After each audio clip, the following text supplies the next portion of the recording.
Hi guys, my name is Bear and welcome to Bear Vlogs. So this is the channel where we talk about immigration, specifically to Canada, sometimes to Europe, and travel and all other fun stuff that people do. We'll do it. So welcome to the channel. Please, if you're new here, kindly subscribe, hit the notification button, like, share, and get social. If you're coming back, if you've been here with me since the beginning, thank you so much for clicking. Thank you so much for being here and supporting me. Thank you so much.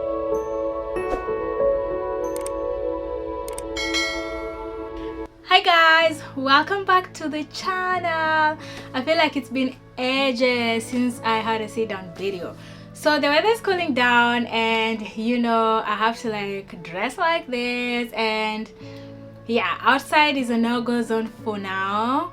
I will take you out with me once the snow is here, but for now we will just have to sit in the house and do sit down chatty videos. Anyways, today is a completely new different video. As you all know, I moved to this new place. I'm gonna do a video about it once I finish it.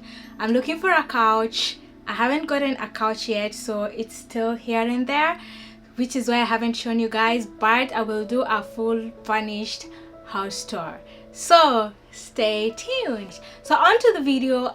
Today I'm talking to people who are looking into moving into Canada and they don't know where to start in terms of rentals or housing or how they will live. So I'm here to kind of like talk about things that you should know before like renting a house in Canada.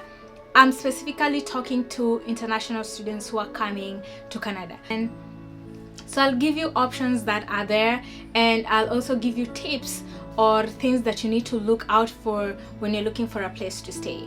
So as you all know, I'm an international student. I came here, I did not know nobody, no soul, and I came here. The struggle was real, but with all that experience that I've gained along the way, I've kind of gotten a few info that I could share with anybody who is looking to immigrate, specifically to Canada. It could be to any other country. I think it applies all over, but this is more geared to people who are looking forward to coming to Canada.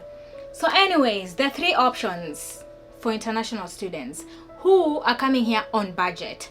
If you're not coming here on budget, there are more options. Okay, so I'm talking to people who are here on budget. It could be people who are not on budget. This could also apply to you if you're interested. So there are three options. You could rent a room. So how that works is that people here have got like houses and they have like rooms within those houses. So like they could be having like a 2-bedroom, 3-bedroom house, but they're only using 1 bedroom, right? So they sometimes rent out the other bedrooms that are within that house to other people. So this room either could be an in-suite, or it could be just a room and then you share the kitchen, you share the laundry area, and you share the bathroom. Okay, so that's really the cheapest options that students, mostly fresh students, come here and do. I did it, so that's one option. Second option is homestay. So again, check with your university if your university is offering homestay programs. Now homestay programs is whereby landlords or homeowners or house owners contact the university and they let them know that, oh, we have like rooms or space in our homes and we are willing to like rent it out to your students. And so the university have got a list of those people who are willing to rent out their rooms, and with a homestay comes food as well. So you're offered breakfast, lunch, and dinner, guys. So if it is McDonald's, everybody eats McDonald's. If you don't like it, go buy your own food. Okay, so that's a homestay sort of program. And the third option is whereby so I talked about homestay rooms. Also there are actually they're not only 3 options. There are more options, but I'm telling you the ones that are popular. So the other option is to rent a studio apartment, aka bed sitter, aka bachelor suite. So you could rent a studio apartment whereby like you have your own space, but it's a little bit more expensive compared to homestays and rooms. The fourth option is school residences. So again, check with the university if they do have residences within colleges or within their universities that students could rent out.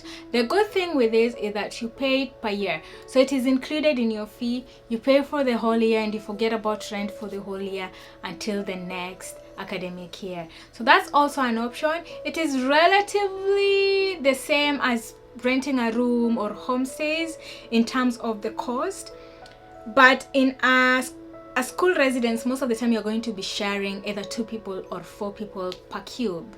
You know what I mean? Yeah.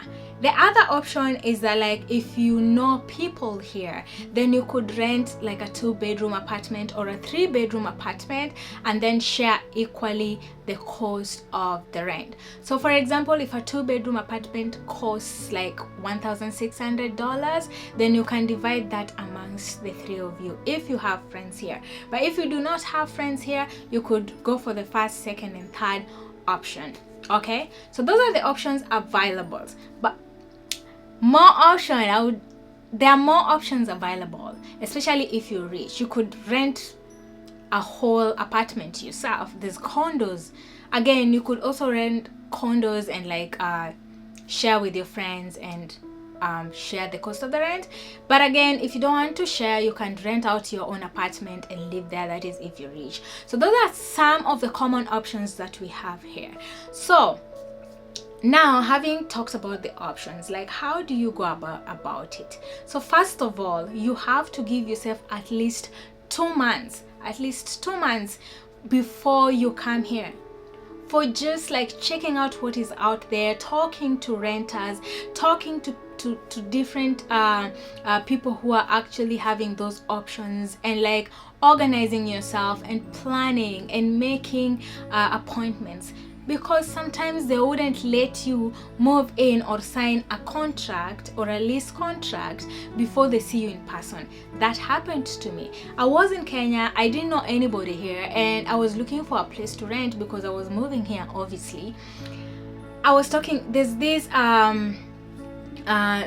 room that I saw and it was cheap enough for me, and I was like, okay, I like it. Can we just like organize so that when I come I just move in? They said no, they have to see me in person. And like, you know, it is a very legitimate thing to ask, because nowadays where things are mostly online, people will just like, you don't know who you're talking to. You might be talking to a robot. Hi guys, I'm here editing this video, and I just realized that my camera went off on me while I was recording, so I didn't record the remaining part of the video, which is why I'm here to sort of just finish up what I was talking about instead of just uploading like a half-baked video. So bear with me guys. I have to like sort of finish the remaining part. So I had to go wear whatever I was wearing that day. Never mind, I'm looking a little bit ratchet, but who cares? Anyways, so we left at talking about a robot ish.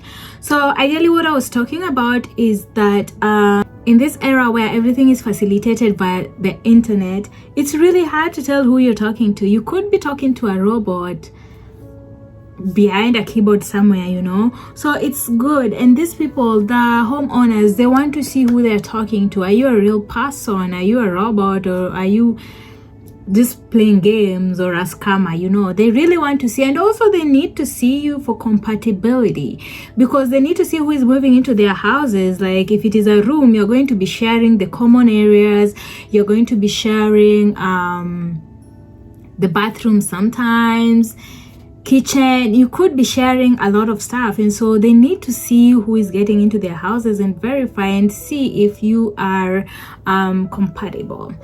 It is also beneficial for you to go see exactly what you're signing up for, because some of these things on the internet, they look way better than what you get in real life. So, which takes me to the next pointer, is that make sure you go see the house or the room before you sign a lease.